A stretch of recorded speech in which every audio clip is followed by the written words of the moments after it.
Le compte en banque vibrationnel. Le compte en banque vibrationnel, c'est un concept que j'ai découvert dans un livre franchement génial, que d'ailleurs je vais vous présenter tout de suite. Un livre seulement en anglais pour cette fois-ci. Donc, pour les non-anglophones, dommage. Love Money, Money Loves You, de Sarah McCrum. Alors c'est le concept dont je vais parler, il est général, mais le livre donc est sur l'argent. Vous l'avez compris, money, argent évidemment. Donc je vais parler d'abord du livre et puis ensuite du concept. Le livre, il est franchement, il est dingue. C'est dans une période où je cherchais beaucoup d'informations spirituelles en fait par rapport à l'argent. Et donc j'avais trouvé donc plein de bouquins de développement personnel et plein de références à droite à gauche très bonnes sur comment se développer financièrement, comment progresser sur la liberté financière. Quelque chose qui dans notre Occident, ou peut-être plus spécifiquement en France, parce qu'aux États-Unis justement c'est très différent, mais en France, la liberté financière, ça parle pas tellement, on cherche pas tellement à devenir riche ou à devenir juste aisé. En général, on préfère des mécanismes de hamster, sans être péjoratif en disant ça, des mécanismes de hamster où on va travailler de façon constante pour à vie, jusqu'à la retraite éventuellement. Et donc les mécanismes de liberté financière, c'est comment mettre en place un système qui, une fois qu'il est mis en place, donc ça peut être en plusieurs années, ensuite nous rapporte ce régulièrement. Et il existe une quantité de systèmes, sur Google on en trouve plein. C'est pas du tout nouveau. Et donc moi je voulais une approche un petit peu spirituelle en fait, parce que je trouvais déjà l'idée très bonne. Il existe plein de trucs que j'ai découverts d'un point de vue non spirituel qui sont très bien. Mais je voulais vraiment quelque chose, avec plus d'âme, avec plus de puissance, avec peut-être plus d'amour. Et j'ai fait des recherches et en fait, je suis tombé sur ce livre, donc Love Money, Money Loves You, fabuleux livre qui en fait c'est quoi? C'est une nana qui canalise l'entité collective qu'est l'argent. Ça veut dire que sur Terre, on a l'argent qui est représenté par une forme de conscience, et cette conscience, elle a une approche, et elle est donc canalisée. Après, on peut discuter de ça, est-ce que c'est possible ou pas, mais a priori, de toute façon, tout ce que l'on invente, on lui donne de la conscience. Donc si l'argent, à l'origine, ça n'existait pas, et que donc c'est les humains qui ont inventé ça, finalement, ils ont créé quelque chose, et donc ils lui donnent ensuite de la conscience, ça se transforme donc en une sorte d'entité collective qui se met donc à penser, même si elle récupère peut-être aussi les pensées des humains, elle finit par devenir un peu autonome. Il y a un autre mot pour ça qui s'appelle égrégore. Je vous laisse faire des recherches là-dessus. C'est cette idée que, en fait, à force en tant que collectivité de penser à quelque chose, on crée une entité indépendante qui ensuite pense par elle-même. Donc là, il y a l'argent qui est canalisé et qui nous donc livre ce livre et qui est super, puisque ça va nous donner une approche sur l'argent vraiment belle, vraiment douce et vraiment, je dirais, fraîche. C'est vraiment, je sentais qu'il y avait vraiment besoin de ça, quoi. D'ailleurs, je crois que les deux premières lignes du bouquin, c'est I love you, we love you. C'est vraiment, voilà, arrêtez de penser que l'argent c'est déjà quelque chose de pas conscient. C'est une énergie, et cette énergie vous aime, et c'est vraiment beau tel que c'est décrit. Donc c'est un livre qui va vraiment un petit peu remettre en question notre façon de voir l'argent, et en même temps qui apporte des clés sur comment donc devenir libre financièrement, tout en respectant un petit peu donc les lois dimensionnelles sur la loi de l'attraction, et puis les vibrations, sur comment les choses viennent à nous, tout ça. Et donc ça donne même des techniques pour vraiment avoir tout l'argent qu'on veut, pas des techniques telles que moi je cherche depuis toujours, c'est-à-dire des recettes vraiment applicables pour tous, mais en tout cas des vraies aides, des vraies pistes, et je pense vraiment des choses qui peuvent aider toute personne qui est intéressée par la liberté financière. Dans tous les cas, un livre de très utile, et même pas forcément de débutant. C'est quand même un livre intermédiaire, je trouve, sur la loi de l'attraction, sur le rapport à l'argent, sur comment fonctionne la dimension, sur les entités, donc sur les égrégores comme j'ai dit. Donc vraiment, je vous le conseille si vous vous intéressez un peu à l'argent et à l'abondance financière. Il est génial, il est doux, il fait du bien, il est super. En tout cas, peut-être à 90%. Voilà. Et puis donc, on arrive sur la deuxième partie. C'est, je crois, l'avant-dernier chapitre. Et il y a un concept que j'avais entendu nulle part ailleurs et qui m'avait scotché. Et c'est ça c'est ça le titre de la vidéo, c'est le compte en banque vibrationnel. Donc en anglais, ça fait Vibrational Bank Account. Donc VBA, VBA. Et donc ils reprennent ça souvent au bout d'un moment, plutôt que de dire compte en banque vibrationnel, ils disent donc VBA. Et donc le VBA, qu'est-ce que c'est? Donc l'idée en fait donc d'un compte en banque là, financier, donc qu'on connaît tous, c'est qu'on a une certaine quantité d'argent sur un compte en banque, en admettant qu'on en ait un seul, mettons qu'on ait un seul compte en banque, et que donc on ait une certaine quantité d'argent. Et cette quantité d'argent, elle représente donc de l'énergie. Et cette énergie donc vous permet de faire donc d'acheter des choses, de faire des activités, peut-être de régler des problèmes quand des choses se présentent. C'est une énergie qui peut servir à beaucoup de choses. Et donc, sur Terre, on essaye de remplir ce compte en banque avec de l'argent. Donc on essaye finalement d'augmenter l'énergie de ce compte. Au minimum, si ce compte ne grossit pas, on essaie au moins de le maintenir. Et donc que les rentrées et les sorties puissent s'équilibrer. Voilà, ça je pense. Là, j'apprends rien du tout, bien sûr. C'est quelque chose qu'on connaît tous. Et en fait, ça explique que le compte en banque vibrationnel, c'est quelque chose de très similaire, dont on a un niveau de conscience tellement bas sur Terre que les humains ne savent pas du tout ça.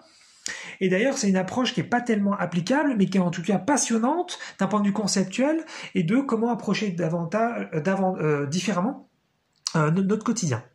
Et donc, c'est quoi le compte en banque vibrationnel? C'est finalement pas très compliqué et en même temps assez subtil et assez dingue. C'est l'idée que nous avons tous un réservoir d'énergie positive. Et donc, ça veut dire qu'à chaque fois que, par exemple, je dis une chose gentille, je ressens de la gratitude, je fais une bonne action, sans être dans le bien-mal, hein, juste une action positive qui produit quelque chose de pertinent, à chaque fois que j'ai des pensées positives, à chaque fois que je crée quelque chose, je produis quelque chose, à chaque fois qu'en fin de compte j'ai une intention, une énergie positive en moi et sincère, eh bien ce compte en banque vibrationnel se remplit. Et ensuite, je peux utiliser cette énergie pour faire donc deux choses. Eh bien, soit tout simplement pour manifester plus rapidement des choses. Si je veux manifester rapidement un objet et que mon compte en banque a l'énergie nécessaire pour cet objet, eh bien, a priori, l'objet va se manifester très vite. Ou alors, un problème se présente, par exemple une maladie. Et si l'énergie du compte en banque est suffisante pour régler cette maladie, je peux guérir très vite. Donc je trouve l'idée géniale. Donc maintenant, on va aller un peu plus loin, mais ça va être tout à fait logique. Si justement vous n'avez pas assez d'énergie, vous avez une maladie par exemple, et pour guérir cette maladie, il faut une énergie supérieure à celle qui est dans votre compte en banque vibrationnel, c'est exactement comme pour de l'argent, il va falloir attendre d'avoir plus d'énergie, plus d'argent, et donc là plus de vibrations possibles dans le compte. Donc je trouve ça ouf comme concept parce que ça à la fois vachement logique et dingue par rapport à la vie qu'on mène, je trouve. Et donc ensuite, on arrive un petit peu à la négativité, c'est que ce compte donc peut être réduit, comme je l'ai dit, pour manifester des choses positives ou pour régler des problèmes, mais il peut. Et c'est là où ça devient très compliqué, et c'est là où ça va perdre en application, c'est que si vous êtes par exemple négatif, vous avez des pensées négatives, vous avez des émotions négatives, vous faites des actions pas très cool, vous êtes un petit peu dans un esprit de destruction, dans un esprit peut-être un petit peu de sabotage, envers vous-même, hein, pas forcément envers l'autre, eh bien, ce compte en banque va réduire en énergie. Donc là, c'est pas pareil qu'avec de l'argent, ou si vous faites rien, si vous arrêtez de le remplir, le compte normalement il bouge plus. Même si peut-être vous avez quelques frais de temps en temps, mais globalement, il bouge plus. Là, en revanche, si vous êtes un peu négatif, ce compte en banque vibrationnel baisse. Et donc, ça va être assez emmerdant, parce que ça veut dire que si vous êtes constamment d'un côté, une partie de vous, donc consciente, vibre, ou d'ailleurs non consciente potentiellement, vibre positivement, ce compte en banque se remplit, mais si vous avez des parties de vous, conscientes ou non conscientes, qui vibrent négativement, ce compte baisse. Et donc c'est chiant parce que si derrière vous essayez de manifester des choses ou vous essayez de régler des problèmes et vous pensez que vous êtes vachement positif mais ça marche pas, et ben c'est peut-être parce que justement vous avez de l'énergie négative en vous qui fait baisser l'énergie de ce compte en banque vibrationnel. Voilà.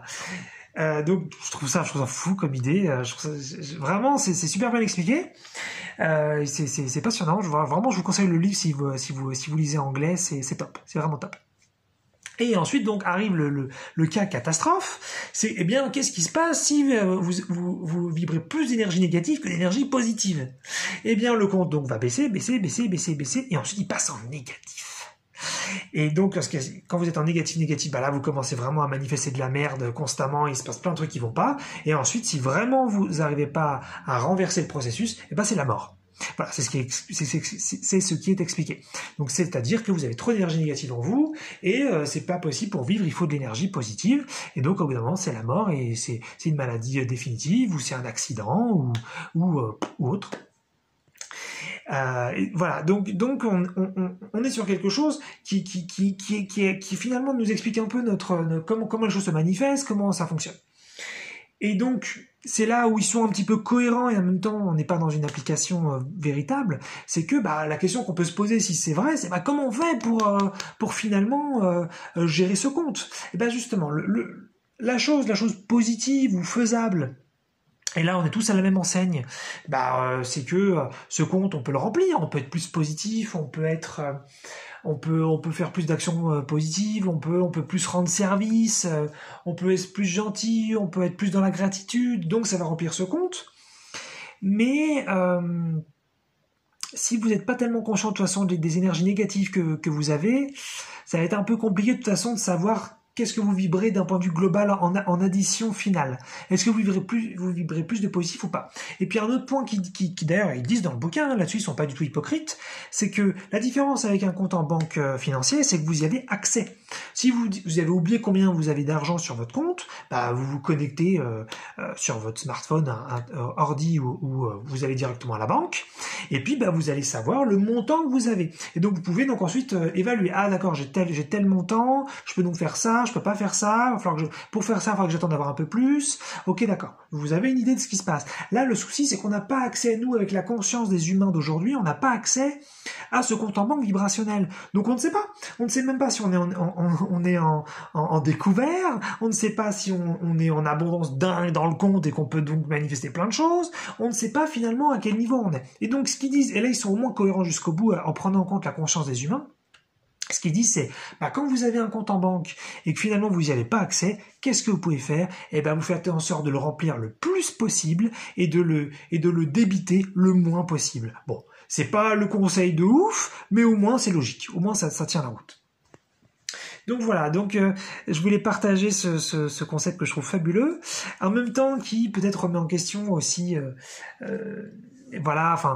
sur la loi de l'attraction, sur plein de choses, puisque finalement, est-ce qu'on peut vraiment manifester moi, je suis pour une manifestation instantanée. Moi, je pense que le besoin d'attente qui est demandé aux humains sur Terre, elle n'est pas cohérent.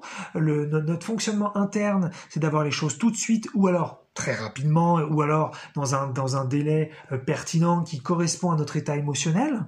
Or, on n'a pas vraiment ça sur Terre, donc je pense que on a vraiment en tant qu'humain un besoin de non-attente concernant la loi de l'attraction.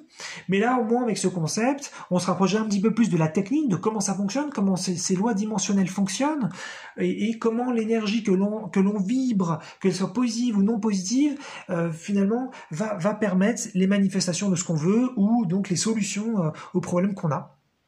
Voilà, donc ça nous explique déjà plus de choses. Et puis ils disent aussi dans le livre par rapport à ça qu'on est arrivé à un stade sur Terre où on est quand même plus conscient qu'avant, et donc on a accès à cette information, même si une information peut-être pas très très applicable sur la partie compte en banque vibrationnelle, puisque ça c'est seulement, je vous dis, les 2 derniers chapitres. Donc tout le reste ça va être sur comment gagner de l'argent, et là c'est déjà beaucoup plus pertinent et beaucoup plus applicable. Mais voilà, ils disent que donc que par exemple 20 ans plus tôt, ils n'auraient pas pu nous donner l'information sur le compte en banque vibrationnelle, puisqu'il y a l'histoire du voile dont j'avais déjà parlé, entre l'au-delà et ici, où il y a un certain filtre et on n'a pas le droit d'avoir accès à une certaine information, mais en même temps, comme on monte en conscience avec le temps, on a le droit d'avoir accès à de plus en plus d'informations, et donc là, cette info, elle vient. Donc on peut imaginer que dans le futur, peut-être, je sais pas, dans 5 ans, 10 ans, 15 ans, 20 ans, peut-être que là, on pourrait accéder en conscience, on aurait le droit de connaître ce compte en banque, et de savoir consciemment comment le remplir, et comment le gérer. Voilà, exactement comme un compte en banque normal. Voilà une vidéo sur le VBA.